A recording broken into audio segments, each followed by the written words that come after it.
मोक्ष। मोक्ष क्या है? मोक्ष क्यों चाहिए? क्या मोक्ष अटैचमेंट से भी मिल सकता है? हेलो फ्रेंड्स, आज हम जानेंगे कि कैसे अटैचमेंट से मोक्ष मिल सकता है। ज़्यादातर लोग ये समझते हैं कि संसार से डिटैचमेंट निवृत्ति हमें मोक्ष प्रदान करती है, पर क्या संसार में रहते हुए संसार से डिटैचमेंट्स हो सकता है? आखिर ये संसार माया का जंजाल है, इच्छाओं की मृत तृष्णा है जो कभी समाप्त नहीं होती। उसके बाद ईश्वर की त्रिगुणमयी माया भी है, सतोगुणी, रजोगुणी, तमोगुणी। किसी न किसी में मन उलझ ही जाता है। श्रीमद् भगवद गीता में भगवान ने कहा है, दैवी है सा गुणमयी मम माया दुरत्या मामेव ये प्रपद्यन्ते माया मेताम तरन्ति ते। यह अलौकिक अर्थात अति अद्भुत त्रिगुणमयी माया बड़ी दुस्तर है, परंतु जो पुरुष केवल मुझको ही निरंतर भजते हैं वो इस संसार से तर जाते हैं। भगवान कह रहे हैं कि माया बड़ी दुस्तर है। दुस्तर क्यों है? क्योंकि ये त्रिगुणमयी है। व्यक्ति को रजोगुण नहीं व्यापेगा तो सतोगुण ही व्याप लेगा। व्यक्ति सांसारिक मोह न करेगा तो उसे ज्ञान का, वैराग्य का अहंकार हो जाएगा। रजोगुण सतोगुण नहीं सताएंगे तो तमोगुण ही हो जाएगा। उसे आलस्य, क्रोध पकड़ लेगा और रजोगुण तो सांसारिक वैभव, विलास, रूप, मान, प्रतिष्ठा, धन, वैभव इन सब में फंसाता ही है। फिर इनसे निवृत्ति कैसे होगी? तो इस श्लोक में भगवान ने इसका हल भी बताया है। जो कोई भी परमेश्वर को निरंतर चिंतन करते हैं, उनको भजते हैं, वो इस माया से पार निकल जाते हैं। उन्हें संसार से डिटैचमेंट के लिए विशेष प्रयास नहीं करना पड़ता, क्योंकि बलपूर्वक मन, इंद्रिय इत्यादि को भोगों से रोकना इच्छाओं का दमन ही होता है। और दमन करने से इच्छाएं घटती नहीं बल्कि बढ़ जाती हैं। जैसे बढ़ी हुई अग्नि में हवा करने से अग्नि बुझती नहीं है, वरन और तीव्र हो जाती है। पर जो ईश्वर को चिंतन करते हैं, उनका ध्यान करते हैं, उनसे प्रेम करते हैं, बलपूर्वक नहीं, स्वतः अपने हृदय से उनसे प्रेम करते हैं, उन्हें ईश्वर से अनुराग हो जाता है, ईश्वर में उनकी प्रवृत्ति हो जाती है, उनका ईश्वर से अटैचमेंट हो जाता है। और जब ईश्वर से ही प्रेम हो गया, उनमें प्रवृत्ति हो गई, अनुराग हो गया, तो फिर संसार तो स्वयं ही पीछे छूट जाएगा। इससे निवृत्त होने के लिए कोई विशेष प्रयास नहीं करना पड़ता भक्त को। इस तरह हम देखते हैं कि हमें यदि मोक्ष चाहिए तो संसार से डिटैचमेंट की जगह ईश्वर से अटैचमेंट करना चाहिए। ईश्वर से कोई संबंध जोड़ लेना चाहिए, माता, पिता, भाई, बंधु, प्रेमी, प्रियतम, कुछ भी जिसमें हमारी आस्था हो, क्योंकि ईश्वर तो पहले से ही हमारे सबसे बड़े हितैषी हैं, सबसे ज़्यादा अपने हैं। बस हमने ही खुद को संसार से अटैच कर रखा है, ईश्वर से नहीं। अब हमें अपना दृष्टिकोण बदल कर देखना चाहिए। संसार से अटैचमेंट की जगह ईश्वर से अटैचमेंट कर लेना चाहिए। आइए हम योग वशिष्ठ से ये प्रकरण देखते हैं, जानते हैं। जहाँ गुरु वशिष्ठ राम जी को ब्रह्म ज्ञान दे रहे हैं, वो क्या कहते हैं? वो कहते हैं कि हे रघुनंदन, सबका आत्मा किसी भी समय में वास्तव में ना तो उत्पन्न होता है, न मरता है, ना कुछ ग्रहण करता है, ना कुछ चाहता है, न मुक्त होता है और न बद्ध होता है।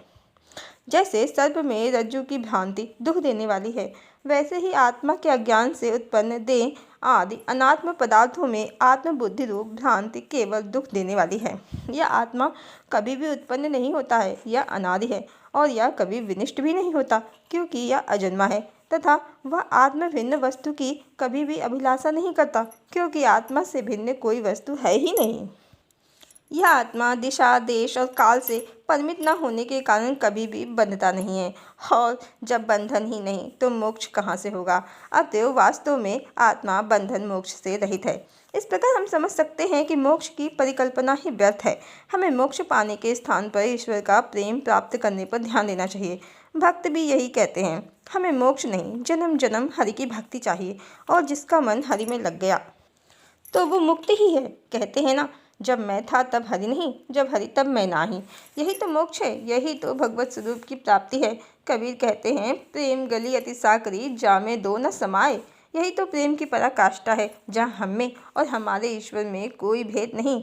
जब तक हमने स्वयं को ईश्वर से अलग मान रखा है, तभी तक तो हम परेशान हैं, मुक्ति की कामना करते हैं। पर वास्तव में मुक्ति की कामना नहीं, ईश्वर से प्रेम की कामना करनी चाहिए। आखिर मुक्ति चाहिए ही क्यों, जब हमारे ईश्वर स्वयं रात दिन सृष्टि के संचालन में लगे हुए हैं। कहीं नदी बनकर बह रहे हैं, प्यास बुझा रहे हैं, तो कहीं पेड़ बनकर छाया प्रदान कर रहे हैं, कभी सूर्य बनकर तप रहे हैं, वर्षा को आकर्षित कर रहे हैं। हमारे खेत खलिहानों को हरा भरा कर रहे हैं, कभी पृथ्वी बनकर निरंतर घूम रहे हैं, दिन और रात हमारी प्रसन्नता हमारे सुख के लिए जतन कर रहे हैं। तो हम मुक्त होकर कहाँ जाना चाहते हैं? कहीं हमारी मुक्ति की कामना कर्तव्य से भागना तो नहीं?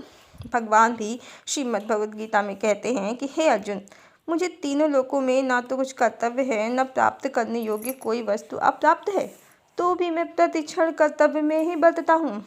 अब जब परम ब्रह्म ही मुक्ति से परे हैं, तो हम क्यों मुक्ति के पीछे पड़े हैं, मोक्ष के पीछे पड़े हैं?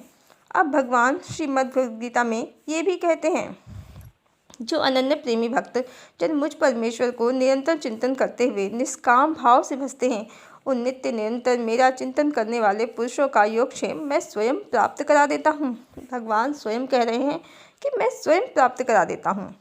आपको विशेष प्रयास नहीं करना है, आपको तो बस ईश्वर का, परमेश्वर का चिंतन करना है, अनन्य प्रेम करना है उनसे। बाकी भगवत स्वरूप की प्राप्ति, मुक्ति तो वो सब देख लेंगे। आपको तो बस चाहिए मुक्ति की कामना छोड़कर अधिक ज्ञानमय, प्रेममय, चैतन्य जीवन की कामना करें। उसके लिए प्रयास करें। ईश्वर की तरह निरंतर अपने कर्तव्य का पालन करें। ईश्वर से प्रेम करें, अनुराग करें। स्वयं में, समस्त सृष्टि में ईश्वर का अनुभव करें और बस स्वयं को संसार से मुक्त और ईश्वर से जुड़ा हुआ पाएं।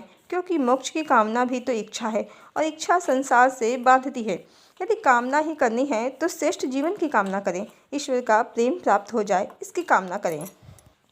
क्योंकि प्रेम मुक्ति से बढ़कर है, प्रेम मुक्ति से श्रेष्ठ है। क्योंकि ईश्वर प्रेममय है, विशुद्ध प्रेममय, और हम सबका लक्ष्य तो ईश्वर को ही प्राप्त करना है।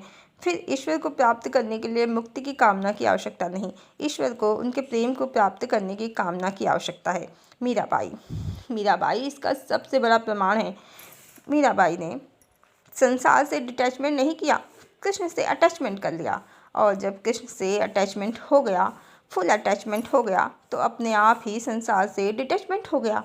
बस मीराबाई की तरह हमें संसार से निवृत्ति का मार्ग पकड़ने की जगह ईश्वर में प्रवृत्ति का मार्ग पकड़ लेना चाहिए। आगे ईश्वर के संरक्षण में हम हैं और हमें उनका परम प्रेम मिल रहा है, तो इसके सामने मोक्ष है ही क्या? मोक्ष से कहीं उत्तम है, श्रेष्ठ है ईश्वर का प्रेम। कबीर हों, सूद हों, रसखान हों, गुरु नानक हों, सब ने मुक्ति की नहीं, ईश्वर के प्रेम की ही कामना की है। हरि ओम।